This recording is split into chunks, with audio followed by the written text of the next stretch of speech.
চলার পথে অরুণ কুমারের সাথে। আপনারা দেখছেন ইতিহাস পর্যটন ও তথ্যভিত্তিক ধারাবাহিক চলার পথে অরুণ কুমারের সাথে। চলতে চলতে আমরা পৌঁছে গিয়েছিলাম উত্তরের বিভিন্ন আনাচে কানাচে জায়গায়, যেখানে আমরা খুঁজে পেলাম গৌতম বুদ্ধের স্মৃতিতে তৈরি মন্দির, প্যাগোডা, স্তূপ বা এরকম আরও অনেক কিছু, যেগুলোকে ঘিরে আগামী দিনে হতে চলেছে বুদ্ধ সার্কিট। এই বিষয়ে আমাদের জানালেন West Bengal eco tourism development কমিটির চেয়ারম্যান রাজ বসু। কি বলছেন তিনি, চলুন শোনা যাক।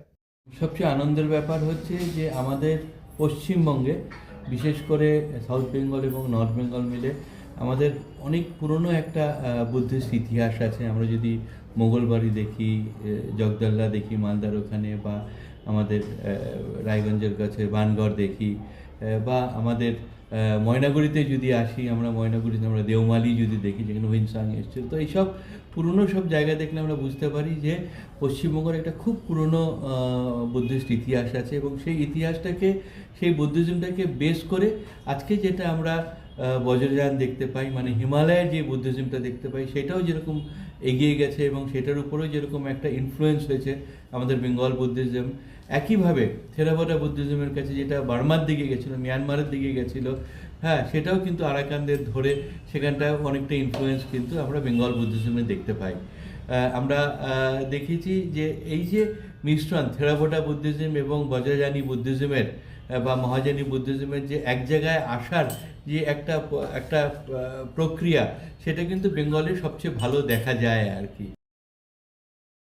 এবং সেই ক্ষেত্রে বেঙ্গলে একটা বুদ্ধিস্ট ট্যুরিজম নিয়ে একটা সার্কিট তৈরি করা এক তো খুবই জরুরি, এবং সেটা নিয়ে অলরেডি আমরা 2017-তে একটা important Buddhist sites of Bengal বলে আমরা রিলিজও করেছিলাম। 2008 থেকে আমরা কন্টিনিউয়াসলি এই লিভিং বুদ্ধিজম নিয়ে কাজ করছি, এবং আজকে নর্থ ইস্টের সাথে জুড়ে যে বুদ্ধিজমটা আমরা করছি, পূর্বোত্তর বৌদ্ধ মহোৎসব যেটা আমরা অর্গানাইজ করেছি, তাতে করে আমরা এটা দেখতে পেয়েছি যে এইবার বাজেটে government of India already north ইস্টে বুদ্ধিজম ডেভেলপ করার জন্য একটা বাজেটে তারা একটা স্পেশাল স্যাংশন করেছে নর্থ ইস্টের যে 8 স্টেট, সেগুলোকে নিয়ে।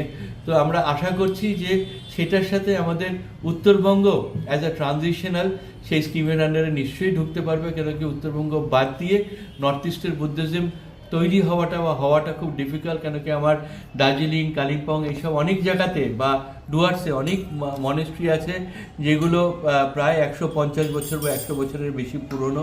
সেগুলোকে ইনক্লুড করে যদি আমরা সার্কিটটাকে না ডেভেলপ করি, নর্থ ইস্টের সার্কিট, তাহলে হয়তো অনেকটাই বাদ পড়ে যাবে। সেই জন্য বাংলার যে বুদ্ধিজমটাকে, যেখানে আমরা জানি যে অতীশ দীপঙ্কর এখান থেকে যাওয়ার জন্য আজকে তিব্বতে যে বুদ্ধিজমটা তৈরি হয়েছে, তার গ্রামার এবং তার স্পেসটা তৈরি হতে পেরেছে।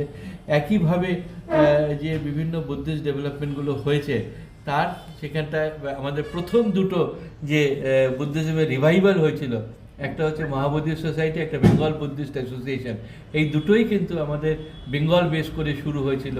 তো এই জায়গা থেকে আমাদের মনে হয় যে বেঙ্গলকে ইনক্লুসিভ করেই আমাদের বুদ্ধিস্ট ট্যুরিজম সার্কিট নর্থ ইস্টে ডেভেলপ করা উচিত।